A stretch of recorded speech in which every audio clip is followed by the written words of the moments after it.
Don was a 27-year-old scuba diver. He held an advanced open water certification and had made over 100 dives within a span of 2 years. He was in good shape with no known health problems. As he was a big man, his doctor had told him to lose some weight. However, as it wasn't causing any immediate health issues, it wasn't a huge concern for Dan at the time. He was obsessed with diving to insane depths and setting new personal depth records. One time he had a simple plan, a plan to make a new diving record. So he asked 3 of his diving buddies to help him set this new personal depth record. Though he had one special condition for the dive. He was going to make the whole dive with only one air tank. He wanted to brag about how he dove below 250 feet on one single air cylinder. So Don had a decent plan. You see, as he makes the dive and reaches a depth of 250 feet, his friends were tasked to set themselves at various depths along the way to serve as support divers in case something goes wrong. This way, even if Don ran out of air, one of the 3 support divers could give him a new air supply. This was actually a good and safe plan, but the issue was the time of the dive. All 4 divers could only get together after work, which is around night time. So after discussing about it, they decided to make the dive at night. In fact, Don even reasoned that diving at night would make it easier as everyone would be able to see each other's dive lights if they ever got separated.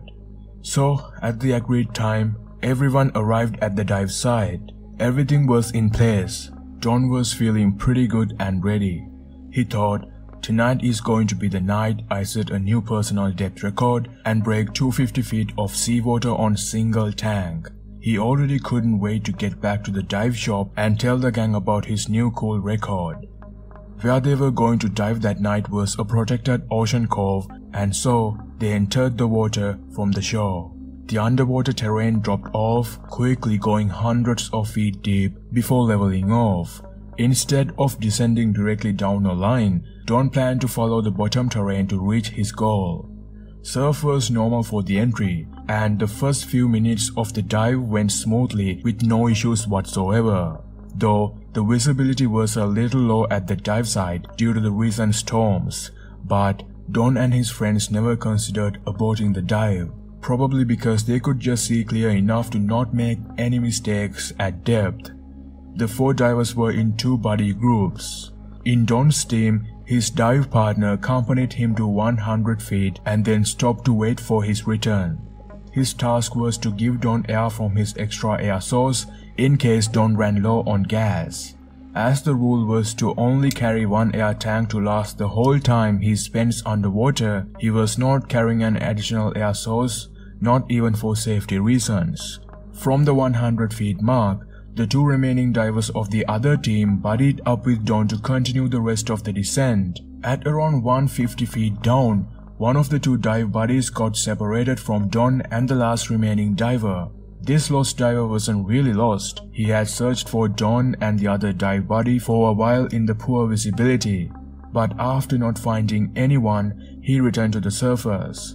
He later said he felt the effects of nitrogen narcosis and therefore didn't feel well enough to continue searching for the others. Under his circumstances, he did the right thing by surfacing. But what he didn't know was that Don and his dive buddy from the team kept on making the descent. They finally got to 200 feet, but at that point, Don's dive buddy had a problem. He had vertigo and signaled that he cannot continue the dive anymore. Now, remember, he was the only support diver left to help Don in case something goes wrong. Of course, there was one more in the water, but he was at the 100 feet mark, waiting for Don's return. Without this 4th and last dive buddy below the depth of 100 feet, Don was going to be all alone. Well, he didn't mind and escorted his dive buddy back to 160 feet where the symptoms of vertigo started decreasing. So he was able to ascend alone. Now, like I said, Don is going to be all alone with just 1 air tank. He should have aborted the dive himself with his dive buddy, but, well, he didn't. He decided to attempt the depth record on his own. So he continued the rest of the descent by himself. That was a terrible and reckless decision. That night, he never surfaced. His friends waited and waited, but Don never emerged from the water. In fact, he was lost and never seen again. No recovery diver could discover him, but eventually about 9 months passed and Don's partially skeletonized body was eventually found. When someone was making a dive and going below 200 feet, he came across Don, or rather, you could say his long-lost corpse.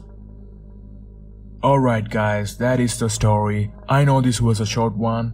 I hope you enjoyed it regardless, and if you like my content, please consider subscribing, and I will see you soon with another story. Until then, stay safe out there and goodbye.